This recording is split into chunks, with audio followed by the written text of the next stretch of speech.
Welcome to Mornings with the Focus, start of another week. As always, happy to have y'all here. Joined by Justin Walters and Wilson Tucker Jr. And we'll get started with the WNBA Semifinals. Game ones, because there were two of them yesterday. Started last night, then after that, we'll slide into the NFL. We got cut down day coming this week, which means not tomorrow, but both tomorrow and Wednesday will be interesting as we find out the list of people that get cut and the people that the teams are able to make like last minute trades to get some type of compensation for people who they probably would be cutting. Anyways, that said, exciting 2 games yesterday. We'll start with the Seattle Storm and Las Vegas Aces. Vegas had home court, so they were at home in game 1. Jewel Lloyd hit a few big shots. Seattle held off Vegas 76-73. Really came down to execution late. Sometimes it's just the little things. Jewel had 26 points and 4 assists. Stewie added 24 points, 6 rebounds, and 3 blocks. Tina Charles, huge performance for them. 13 points and 18 rebounds from Tina, which has certainly helped the Storm out in this matchup. The Aces were led by Chelsea Graves, 21 points and 5 assists. Kelsey Plum added 20 points, 4 boards, and 2 assists. You got 11 points and 5 assists from Jackie Young. Asia Wilson had 8 points, 12 rebounds, 3 assists, and 3 blocks. We'll talk about Asia a little bit later. Just in terms of some things that kind of factored into Seattle getting this win. I thought they did a better job of taking care of the ball. I think Sue had 12 assists, no turnovers. They did a great job creating transition opportunities.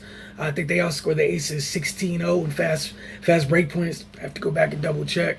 And then, late in games, I think everybody knows who's getting the ball when you play Seattle. That said, Jules still delivered. Also thought they rebounded well. As far as the Aces, I'm sure they definitely wish to have a few possessions back. There are a couple times where they did get stops and a careless turnover here and there, a rush shot. Execution, honestly, just down the stretch, execution. They did not execute at a high level, especially on the offensive end. And I mentioned Asia Wilson earlier. There's no reason in this life that Asia should only get one shot attempt in the second half of a playoff game. It literally makes no sense. Even if, a player's having, a player of her caliber's having a bad shooting day, that one shot in the fourth quarter is absurd.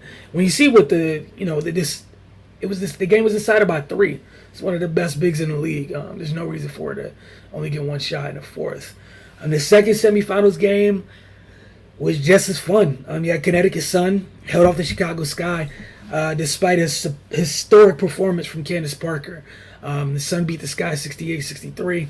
DeWanna Bonner, 15 points, 9 rebounds, 5 assists, and 3 steals. Alyssa Thomas, 12 points, 10 rebounds, 7 assists. She barely missed the triple-double. Jonquel Jones, 12 points, 9 rebounds, 2 steals, 1 block. I hope you guys see the common theme here with the Connecticut Sun front court. They hit the glass early and often.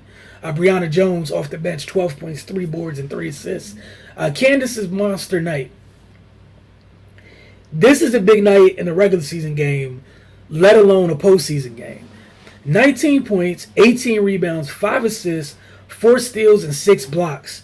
She barely missed recording the second 5x5 game in league history. And just to, reinforce that, Candace became the first WNBA player to compile at least 15 points, 15 rebounds, 5 blocks, and 5 assists in a playoff game by finishing with 19-18, 6 and 5, 4 steals. She fell 1 steal short of recording the second 5x5 game in league history, which she accomplished during her rookie year in 2008. An absurd performance from Candace Parker. Kalia Copper added 13. Emma Mieseman had 10 points, 3 rebounds, and 7 assists. I think one of the differences in this one, at least for for Chicago, they got to do better on the glass. Connecticut won the rebounding battle, and it paid off. It was huge in this one. They got 12 offensive rebounds. They meant second chance opportunities, and obviously times where Chicago wasn't able to get on transition and do what they do well. There wasn't a huge difference in how many times each team got to the line. I thought the Sun did a solid job on Chicago's backcourt. Just 12 points combined from Allie Quigley and Courtney Vandersloot.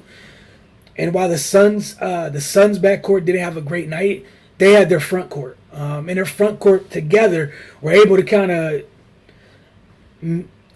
outdo, honestly, the four of them together were able to hold off, not erase, but negate the historic night that Candace Parker had. Candace needs a little bit more help from her fellow players in the front court for sure. Sid, 18 boards is nuts. 19, 18, 5, 4, and 6. The 6 blocks are crazy too. Again, we know she's at the end of her career, and it's a hell of a playoff performance, honestly. I think both of these series, game 2 is Wednesday, so looking forward to that. They get some time to get themselves together. Connecticut. Okay, so yesterday, neither home team won game 1. Both of the home teams are in a situation right now. It's a best of 5 series, so obviously, you be at home again. However, it behooves them to take game 2. What you don't want is going back to is leaving your home court down 2 games. In the best of 5 series. This thing can be over very quickly.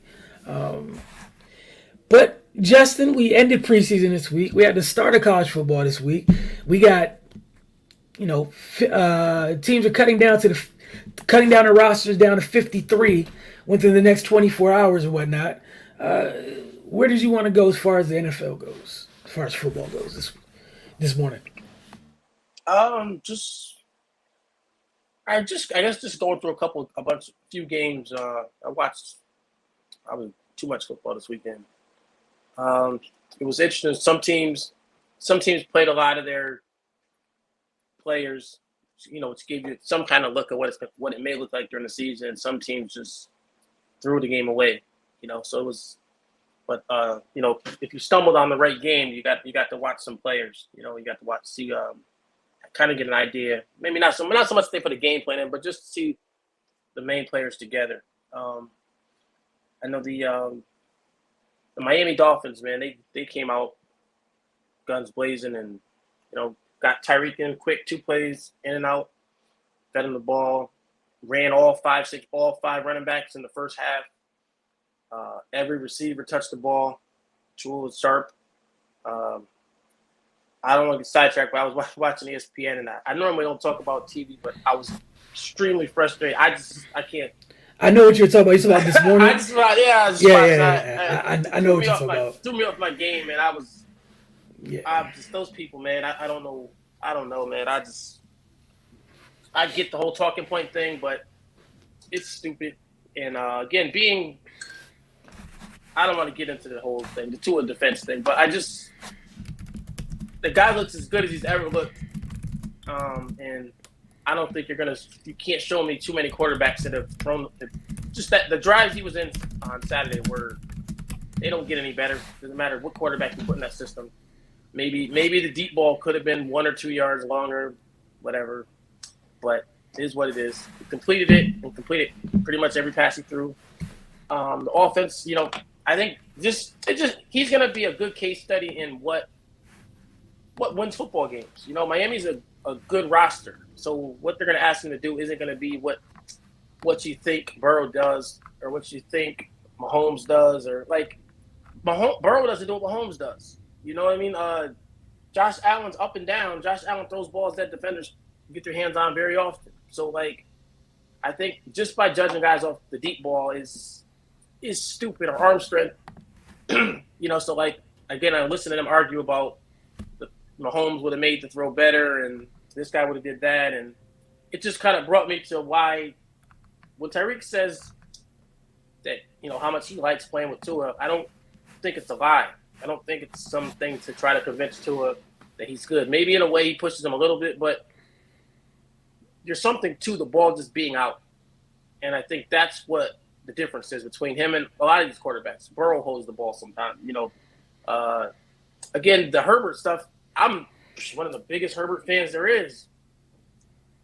But Miami won more games than the Chargers last year, or the same amount. So with all those weapons, and we keep comparing Tua to Burrow and Tua to Herbert, and look at those weapons they have. So it's not like Burrow didn't go to a team with nothing. T. Higgins, Tyler Boyd, Joe Mixon, and then last year you had Chase. Yeah. Herbert had Mike Williams, Keenan Allen. Again, the two $20 million receivers. Austin Eckler broke out last year. So to keep saying, and again, not to mention coming off the hip injury and the Brian Flores who didn't want him, and finding out Miami made it as hard as they possibly could for the guy. It just you see a different version of him this year. So I mean, it'll be a little more fair to judge him after this season with not even just with McDaniel, but with the offense, with the weapons around him. Now, like the confidence he had throwing the Waddle is going to be the same confidence. I mean, he probably has more confidence throwing the Hill already. And just knowing there's nothing on the other end, knowing that no one can get behind him if he throws as far as he can. Just certain things that are going to be different with Tyreek there. And then, again, having Waddle doing what he does. I just think it's going to be different, and it's hard to judge somebody off of whatever reasons. You can judge people for whatever reason you want, but the reasons they're using to discredit guys are stupid, in my opinion. No, they definitely are. And I think one of the other reasons is, which is weird, so they can say all this stuff about Tua, right? James played in this same offense. Mike McDaniel was over there as well. That man ain't never uncork a deep ball or throw outside the numbers, really. So they were able to run that offense, and give James credit, the ball would come out. They were able to run that offense. Tua doesn't have it. It's like we're talking about we're nitpicking one area of his game. And I don't want to talk about you and I, but the folks have an issue with Tua are nitpicking. Oh, he doesn't throw the balls deep is physical specimen A, B, and C. Okay, so reads the field better than some of those guys, knows where to go with the ball better than some of those guys, and that goes a long way. And again, going back to the James thing, James would probably still be quarterback for the team he was on if he didn't. If the only limitation was I don't want to throw the ball deep. If he threw outside the numbers, wouldn't be an issue. Still be a quarterback there. It's literally it was several limitations. With Tua, I don't even think it's a limitation. It's just that it doesn't look how y'all want it to look. Like that's it. Was the deep ball completed? Cool. The shot play was executed. Fine. Are they able to run boots and all that stuff? Yes, they are. He is nowhere. Mike McDaniel's in a situation. He just came from somewhere where they were so limited in what the person under center could do in that offense. Tua doesn't have those limitations. And look at him. Like that offense helps a lot of quarterbacks that don't have, the superhero type physical traits. And I think that offense is a match made in heaven for somebody like him. He knows what he's looking at. That offense does a great job of making sure that the picture is clear. He's had a lot of college reps. He's had a lot of pro reps. This is not somebody who's raw in any sense. It was just somebody who's kind of put in a trash situation. That's it. Yeah, no, I 1,000% agree with you. And again, if the arm strength was his game, like if he came out and his whole thing was I throw the deep ball, and then he struggled to throw 55 yards, whatever, now you have a problem. But this is a guy that works off timing, precision, getting the ball out, and you have the playmakers to work after that. So again, Miami, if he just plays, obviously the same way looking the preseason much, but just if he's efficient, hits the passes that are there, and McDaniel is the coach that he seems like he is, this is a team that can really compete. And it's not going to be Tua versus Josh Allen. It's going to be Josh Allen versus Jalen Phillips, Josh Allen versus Xavier Howard, and it's going to be Tua, Tyreek, that offense versus the Bills defense. So that's what football is. So to play this whatever game we're playing is stupid. Again, Burrow didn't carry the Bengals to the Super Bowl last year. Bengals defense, Burrow throws picks, didn't play great in the playoffs. He played great at the right time. So it just, teams win games and quarterbacks can take it. Quarterbacks can lose a game, but quarterbacks don't exactly win the game. So that was frustrating. But then again, to see that Miami team, they came out ready to go. And I think that just kind of shows what McDaniel's capable of offensively. I think that's That was what I took from that game. They were just pinpoint on fire. Everything they did worked. You know what I mean? Even with the offensive line not having a couple issues and no Armstead, no Chase. So I think that Edmonds, no Chase Edmonds, and just getting guys in and out. No Waddle, getting guys in and out quick, but the offense just moved like a machine. Didn't matter who was in there. So I think that just showed a lot for a first-year coach. Who else? Justin Fields. This is a weird one for me because you got people on both sides who are gonna run in both directions. You know what I mean? Like, two of the plays were busted coverages. The corner supposed to play deep third and came flying up and let a receiver run open. But again, the issue with Fields has never been any of that. The fact was Justin Fields is the pocket guy. Let him throw the ball. And I think that's what they did was they let him get comfortable early, completing passes from the pocket. Some of these guys like to get out the pocket and that loosens them up, throw a bootleg, a roll out. But that's not him, and I think hopefully Chicago's figured that out. And it's just, I think seeing him in the pocket looking comfortable, that's what I took from it. I don't think there's not a throw he can't make. He throws the ball better than anyone in that class that came out last year, anyone, and a lot of other guys in the NFL right now. So just allowing him to get comfortable and realizing those weapons aren't as terrible as we made them out to be. Protect the guy, let him work from the pocket, But I'm not going to say, well, these 3 touchdowns change anything. He had a really good game. Shows what happens when you give a guy time. The line, put in the offensive coordinator too. Put in the stigma of he's the best athlete on the team, so he has to be on the move all the time. That's not him. That's not him. He's a pocket guy. He can't escape, but let him play from the pocket. And he'll figure it out. And I think that's what we want from him. Just stop trying to turn him into. I can't even say Lamar because that's just jumping off the. Turn him into whoever needs to roll out all the time. A high school quarterback. So I just let the guy play quarterback. He can throw the ball. He can make all the throws. He can move. He can do a lot of things. So again, let him get comfortable in the pocket and let him use those weapons. And they could be a little better than we think. But like I said, the Browns defense, there were starters in there. There were some starters in there, and they made some throws that could have been hard, a lot easier by blowing coverage assignments. But again, the Bears, they scored 21 points all preseason, so gotta give them credit for hitting what was there. I think in both him and Tua's situations, right? Sometimes it just goes a long way with having an offensive coordinator or a coaching staff that understands your game. And sometimes it's just that simple. Like you said, just because someone's freakishly athletic doesn't mean their play style depends on it. Roll them out a little bit, move the pocket, make things easier for your offensive line. There's so many things you can do to make life work with a not great offensive line. And I'll be real honest. You go around the NFL, how many teams have great offensive lines 1 through 5?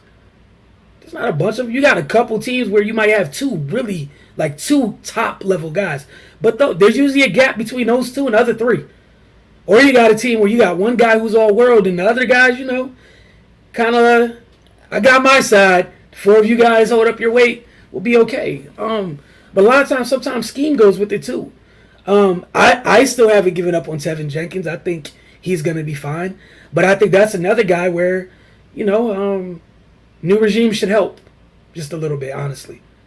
New regime should help. Yeah, definitely. When an offensive line is bad, is it more of a talent issue or coaching? This is fun because Justin and I have been talking about offensive line stuff from a different team for totally different reasons. And just how I think sometimes, like, offensive line, I think anything, sometimes people have a hard time being like, hey, I don't fully understand what I'm looking at. And just, it's safer to be like, well, PFF said, or this system said this, and I'm going to just regurgitate this talking point because a lot of other people agree with it, and that's that. Sometimes it's a combination of things. Sometimes your line can be bad because the quarterback holds the ball too long. Maybe they're not sure what they're seeing. Maybe the offensive coordinator is running a lot of stuff where it's mirrored concepts on both sides, which means it's just stupid to begin with, to start with, and then the trickle-down effect is your line's going to, a not great offensive line might be under siege. The quarterback's looking for stuff that ain't there, all because to start with, the play was dumb. Like the concept was just stupid to begin with. But no, I just think there's a lot of moving pieces. There's a lot of variables with it. Because I think we've all seen quarterbacks make up for bad offensive lines. We've also seen, some lines are better in pass pro than run blocking. That doesn't mean just because they're better at pass pro, that doesn't mean you shouldn't run. Still got to figure some things out. But yeah, I think it's one of those things where the coaching can help you. I just think you can't have all three things be negative. Like the play designer, it can't be bad. The offensive line can't also be bad. Then the quarterback can't also be someone who holds on to the ball. Like if you hit like the negative version of a trifecta, like then yeah, it doesn't matter what happens on that point. But I just think there's ways like if you got two of the three, or sometimes one of the three, depending on what part of that. Sometimes you can overcome an okay quarterback and an okay line with great scheme. So it just depends. But I think I would say before I be quiet, I don't think Chicago's situation is as bad as everybody's making it seem. If the scheme makes sense. No, definitely. Again, if you have 5 great offensive linemen, maybe you can hide a couple things. You got a quarterback who can get the ball in his hand. That's one. Maybe that works in a way. But again, offense coordinator plays a part because our coaching, because of what you have. Knowing your team. If maybe you have a dominant left side, maybe you have a dominant. Teams can shift their. Hey, we don't have to ever help this guy. We can work the other way. We could, our center who makes the line calls can shift here, move things different way. The back who can step up. Like there's a lot to it, and it's so easy to just say bad offensive line.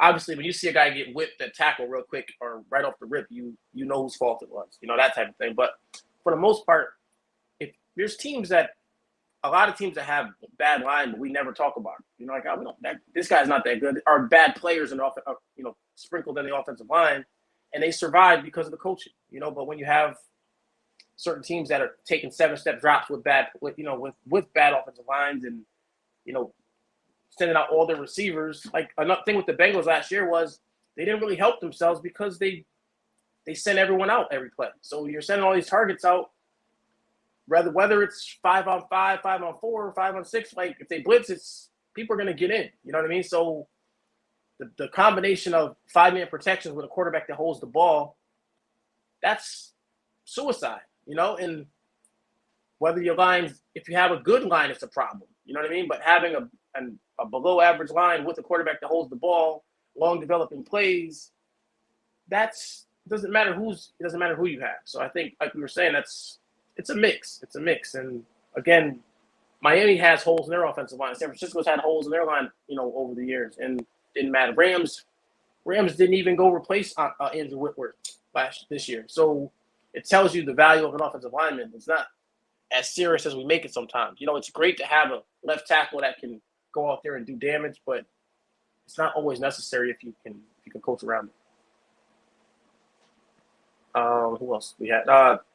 Real quick, the Patriots, Raiders. Not much to the Patriots. Just I'm not going crazy over the Mac Jones interception because it's not a big deal. Every quarterback. I've seen a bunch of interceptions this weekend where a quarterback locked on a guy and didn't see a player sitting there, and that's the game. You'll watch every guy do it.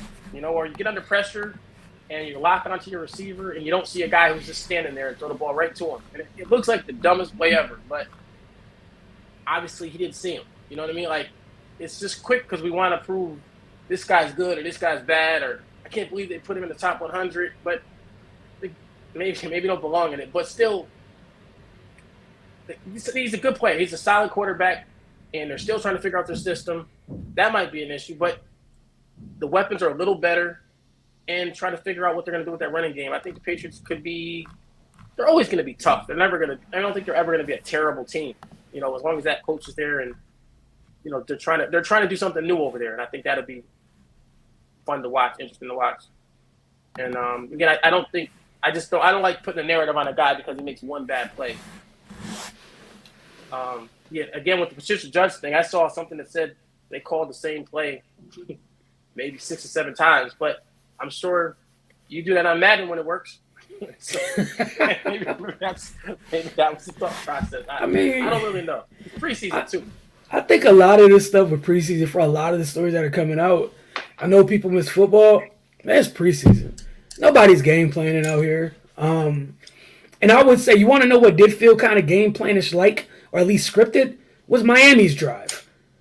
That felt scripted and intentional, which I get. Why not? New coach, set the tone. I get all that. That felt like a script. And I'm not going to knock anyone for having one, but for the most part, there's a lot of teams that just, look, man, here's the 7 plays for today. This is where we're at today. And for all we know, Bill might end up calling the plays. Like, we just don't know. This could all just be one, like, it's a waste of time and Bill's having fun. We don't know. Or, like, I don't know, you put 2 defensive guys together, maybe they might accidentally know how offense works since they couldn't stop them.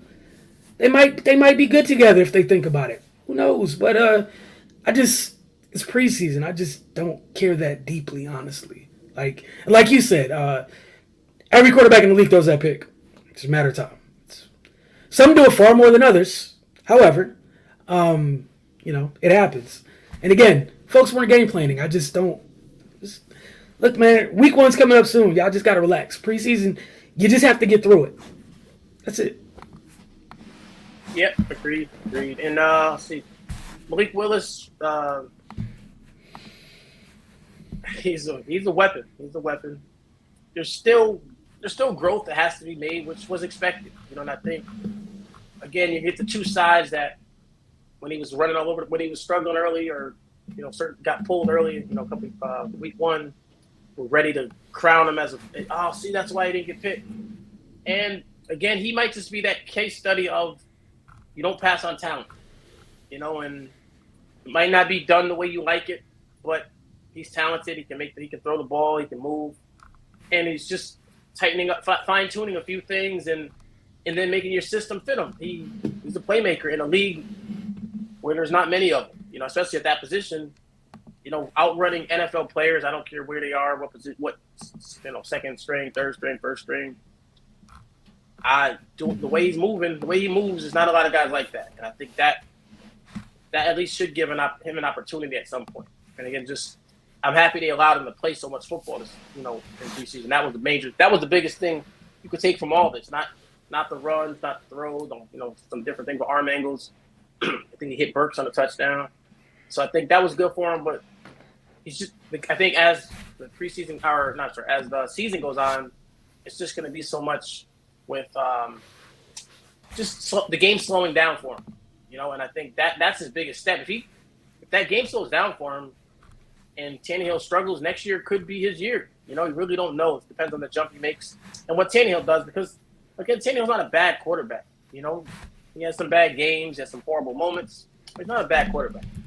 And the question any chance he starts is, you have to play him. If Tannehill gets hurt, why would you play anyone else? He fits what you run. He's physical. He's strong. He's athletic. He can throw. He can hit the big play with his arm. Like, you play him because he gives you a chance. It might not be pretty, but you're a physical team. You play good defense. Just let this man get out there with Henry and whoever you decide to play at receiver, and you threaten the defense in different ways. And I think, when Tannehill goes out, you play him, and they don't seem like the type to have a package, or like have a Willis package. But yeah, if there's no one else on that team, not too many other people, any other backups in the league that you really would be in a rush to put out there over him. Yeah, I think it's really simple. It's just a matter of time, right? Like, they made it clear. Like, I don't want people to do what, Niner folks did. Y'all knew what time it was when they made the selection.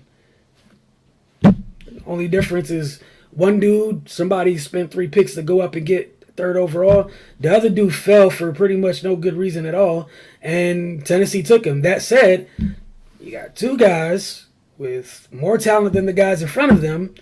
It's just a matter of them getting reps. That's it. It's in both cases. I think both of the starting quarterbacks at the time that both of those guys were drafted, you both knew exactly what time it was. Like, It is what it is. For Ryan, maybe you go the kid off for 2 years, and if you can, that's wonderful. Kudos to you. Maybe the team will get a higher comp pick, maybe able to get a trade or to where you want, whatever. Either way, somebody might be highly sought after once that time comes. But bro, like I think it's clear. They even went and got a new receiver for the kid to grow old with. Like we know what time it is. It's fine. And Ryan, make the most of your last 2 years here, or what have you, and that's that. Right? No, it'll be again, like you said. I think they have an idea how Tannehill's season ends. There's the ceilings. The floor is higher, but they kind of have an idea what that ceiling looks like. And then without AJ, who ceiling might be even lower. So I think that he can still have success and still get pushed out because it's just Malik Willis brings maybe a higher ceiling, something different, especially if they see some development that they want. Because Tannehill, you might win this division because it's a bad division and the other things around them. But I think there's a level of play where it's like, okay, I don't belong here, and we saw that in the playoffs. That's where it starts to get a little shaky for him. Let's see. The other one I had, Steelers. Offensive line. I know we talked about offensive lines. That offensive line makes things really hard. The only thing worse than not blocking is penalties as well. Like they mess up drives with penalties. They miss the blocks. The run game, every time Najee gets the ball, people are on him immediately. And the thing is, a lot of these other teams can say, hey, well, it was just this. But they use that game as a dress for the first half, or most of the first half as a dress rehearsal. And it was a struggle. The offensive line really struggled. It made Mitch Trubisky really made it tough for him most of that half. The weapons, those weapons, you can't. They just shine. It's hard to hide those weapons at receiver. Even with Harris and even Freiermuth as well. There's so many weapons on that offense, and I don't think their biggest issue isn't quarterback because both of those guys can get the ball to receivers if protected. They're not next level special, but each one of them guys can do enough. But if that offensive line doesn't just play average football, that's all. Don't dominate, just be average. Make a small crease and let Najee Harris do what he does. Give the quarterback a little bit of time because, again, the issue with Mitch Trubisky is with pressure, he's going to do some crazy things. Do some things he should. He's going to hold the ball. He's going to get rid of the ball and make a bad throw. He's going to, a few times I saw him just like, what's the word called? Just basically.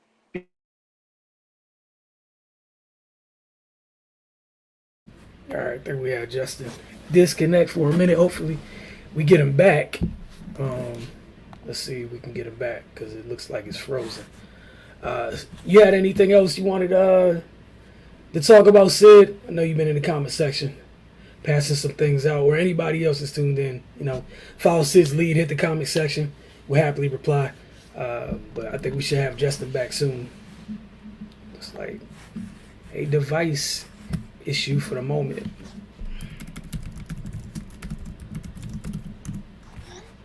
But yeah, in terms of what he was saying with Pittsburgh, I'll go ahead and continue off of that. That line just needs to be functional. If they can do a solid enough job for them to just execute their offense, be able to run the ball, play action pass off of it, they'll be okay. If they're not able to, yeah, it doesn't matter which one of those guys is back there. It's going to be tough sledding. It's really that simple. Just being functional. So it looks like the theme of the day is offensive line, regardless of what's happening. Didn't know that's where things were going to go, but yeah, O-line for quite a few teams. It's going to be where a lot of teams' season kind of hinges on. Whether the line can improve or can the play caller just scheme around it to a degree. But yeah, they don't have to be world beaters, man. Literally, get the ball to they have a bunch of playmakers. Like, they have way too many playmakers. So it's definitely not an issue in that regard. So we'll see. Looks like we might have Justin back, so give it a second, then I add him back to the stream. As soon as I see him pop up on camera. All right, looks like we almost got him back. I think. All right, there we go. What's going on? Think you back?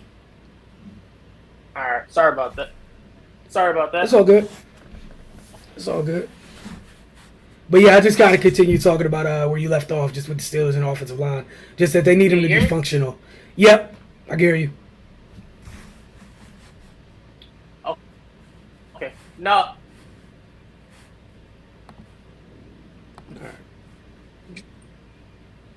Go ahead. What were you about to say? I agree on that. Just watch when allowed to just sling the ball, he's okay. Ah, you hear me? Yep, I can hear you. It's going in and out a little bit. But I can hear you. All right, we might have to bring Justin back. Okay, nah, it looks Yeah, like you're no. there now. Watching a Go guy ahead. like Trubisky, man. When Nah, you're good now. Go ahead. Think you're good. all right, I said watching Trubisky when allowed to just throw the ball. Oh man, you hear me? Yep. Ah, Oh man, you said watching them makes you sad, Sid. How many games y'all winning this year, Sid? Oh, all right, Justin. We can hear you. You hear me? Yep. Yes, we I don't can. know. Yeah, but Trubisky's not a bad quarterback. I think just letting him throw the ball like that drive where they just let him play. He looked okay. I think that's the thing is just finding some comfort, letting him get comfortable, and just you know there were times he looked okay. They went to the playoffs. And just let him throw the ball, let him get the ball in his hand, let him get some confidence, and if they can protect him, see what happens. There's a lot of weapons, offensively, defensively. Minka looked great in that game. They had him. He was everywhere. And the corners look improved, and the Steelers look like a team that could compete if they can just get, like you said, confident O-line play, competent quarterback play. At some point, obviously, Pickett's going to be Pickett's job, but between the two of them and those weapons, it's a Steeler team. Again, minus the offensive line, so they could work their way to 9 or 10 wins if everything breaks right. All right, looks like Sid agrees with you. He said because of Tomlin, 9 games will be one of the most stressful fashion imaginable. Hey man, 9 wins is 9 wins. If it gets you in the playoffs, it is what it is, right? So, you had anything else? Again, in the next 24 to 48 hours, man, cut day. It's time to find out who's not on people's teams, who hits practice squads, and what people that quote unquote failed at certain spots became all of a sudden see their careers revitalized once they're signed by somewhere else. But anything else you had as far as takeaways from this weekend? Not really. Just I guess got to give Baker credit. He looked okay, and I guess for where they're at, it's an upgrade for that team. Having him there is you're at least going to get quarterback play. The ball's going to come out and it's going to go somewhere. It's not going to be nothing special, but again, he's not one of the worst. He's not the worst quarterback in the NFL. He's stable. He's going to make some passes he shouldn't. He's going to complete some passes. He's got a strong arm. He can do certain things. He's confident, and that's the number one thing. He believes he's an NFL quarterback, which that's half the battle or a piece of the battle. And that team's not as bad as they look. Defense. They have a lot of young talent, so got to give him credit for playing pretty well. Interested to see what happened with some different, like you said, with the trades with like the Jets. A guy like Denzel Mims had the game of his life. He had the Victor Cruz game from a couple of years. When Victor Cruz was trying to make the Giants. Mims had that game yesterday. So it'd be interesting to see if somebody trades for him. I actually heard Dallas was trying to trade for him. I think a lot of teams are trying to work their way, get him because he's not going to play much for the Jets. Nope. And just kind of sort of what he brings to the table, just out the box, Not that kind of he's sort going of to what people need. play for the team he gets traded for either, but I mean, but like again, this is one of those times of year where this is when you take a swing on something like that. What if you bring him in and you have a defined role for him and it works out? Then what? He's not the first guy ever selected high that's going to do better somewhere else. Yeah. So I mean, we shall definitely see. Honestly, we will end up seeing. If you had nothing else, I'm going to close things out, and then tomorrow we'll get back to it because we're gonna. Some people are gonna be really close to their 53 by like tomorrow morning. So I'm sure we'll see some bigger names cut. Some people traded. We'll see, but again, we're getting closer and closer to week 1. Just appreciate you being here. Anybody tuned in live, we appreciate you. Thank you, Sid, for in the comment section. Anybody else, don't be shy, hit the comment section as well. For anybody who watches this later, appreciate you guys, and we'll see you guys tomorrow morning. Again, between 9:30 and 10 a.m. we get started. You guys have a great day.